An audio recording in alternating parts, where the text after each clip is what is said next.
खेल और खिलाड़ी ये सदा मोदी सरकार की प्राथमिकता रही है और पिछले कई वर्षों में आपने देखा होगा खेलों में भारत के खिलाड़ियों ने शानदार प्रदर्शन भी किया है। टोक्यो ओलंपिक्स की अगर हम बात करें तो आज तक के सबसे ज़्यादा मेडल टोक्यो ओलंपिक्स में भारत के खिलाड़ियों ने जीते। और इसी तरह से ही पैरालंपिक्स की बात करूं तो 2012 में जितने लोगों का कंटिंजेंट 19 लोगों का गया था तो 19 मेडल इस बार टोक्यो पैरालंपिक्स में जीतने का काम हमने किया। डेफ ओलंपिक्स में भी 16 मेडल पहली बार जीता है तो भारतीय दल इस बार जीतने का काम हुआ है।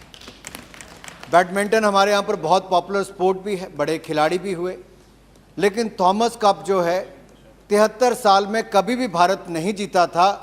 इस बार भारतीय दल ने गोल्ड मेडल जीतने का काम थॉमस कप में भी किया है। महिलाओं का बहुत बड़ा योगदान खेलों में भी रहा। तो इस बार के IBA women world boxing championship में मुझे हाउस को बताते हुए प्रसन्नता भी, आपको जानकारी भी होगी, निखत जरीन ने गोल्ड मेडल भी जीता, तो वहीं पर मनीषा और हमारी बाकी खिलाड़ियों ने वहां पर ब्रॉन्ज मेडल जीतने का काम भी किया। अब नाडा की ज़रूरत क्यों, नेशनल एंटी डोपिंग एजेंसी की? क्योंकि जब खेल और खिलाड़ियों की बात आती है तो एंटी डोपिंग के लिए कानून बने जिसकी कमी देखने को मिलती थी। हालांकि यूनेस्को कन्वेंशन पर हामी हमने बहुत वर्ष पहले भर दी थी। वाडा के अनुसार हमने अपने यहाँ पर रूल्स एंड रेगुलेशन भी बनाए पिछली कॉमनवेल्थ गेम से पहले। NDTL की नेशनल डोपिंग टेस्टिंग लेबॉर्ट्री की स्थापना भी की, लेकिन बीच में बहुत सारे ऐसे कारण बने जिसके कारण उसकी मान्यता को रद्द कर दिया गया, उसको वापस रिवोक किया गया।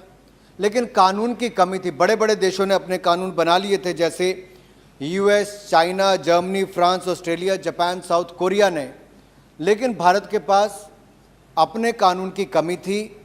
आज मैं ये सब हाउस के सामने लेकर आया हूँ, जहाँ एक और कानूनी व्यवस्था अमली जामा भी इसको बनाने का अवसर मिलेगा। वहीं पर हमारी निर्भरता दुनिया भर में भारतीय खिलाड़ियों के सैंपल्स को भेजने की खत्म होगी और आत्मनिर्भर भारत को भी बल इस बिल के कारण मिल पाएगा। यहाँ पर टेस्टिंग को लाभ मिल पाएगा।